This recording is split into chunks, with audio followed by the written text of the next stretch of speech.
Today, we're going to dive into a really cool innovation that's designed to manage water right under our cities. It's called the WaterCube. And what's great is that we're drawing on conversations with the actual experts who are making this incredible technology a reality. You know the feeling, right? The sky just opens up, it starts pouring, and bam, the streets are suddenly rivers. It feels like this is just a fact of life in our crowded cities.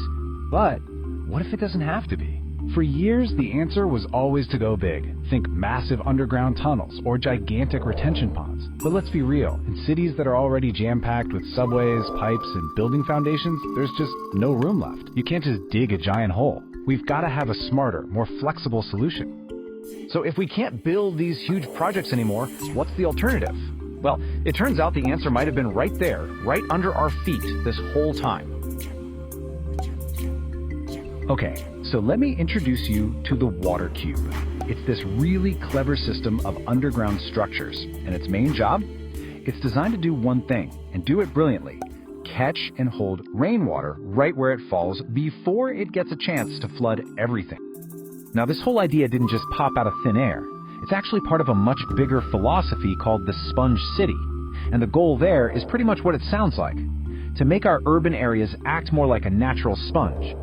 Absorbing, filtering, and storing rainwater, instead of just letting it all run off into the drains. Alright, so we get the what and the why of it, but how does this thing actually work? Let's get into the mechanics and really decode it. The beauty of it is in its simplicity. So, when it rains, instead of all that water rushing into the drains and overwhelming the system, it's channeled into these underground networks of plastic blocks. Think of them like a massive hidden reservoir. They hold onto the water and then release it slowly, which gives the city's regular drainage system plenty of time to catch up. But here's the absolute best part, the real game changer.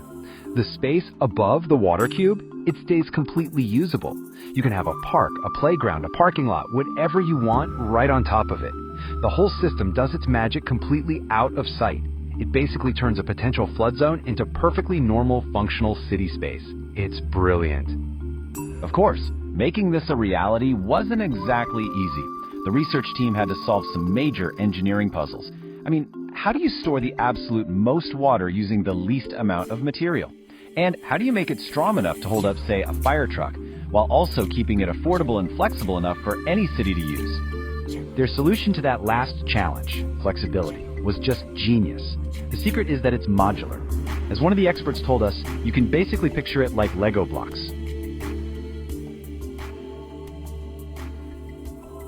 And because it's built from these interlocking blocks, you can customize the shape and size to fit into literally any leftover space you can find. Under a small park, beneath a single street, tucked into some awkward corner of a new development, it doesn't matter. This is what makes it so perfect for the messy, complex, already built environments of our cities. So, in the end, the WaterCube takes this invisible, forgotten liability, the empty dirt under our feet, and turns it into one of the city's most powerful assets for dealing with both floods and water shortages. It's a complete shift in how we think about urban space.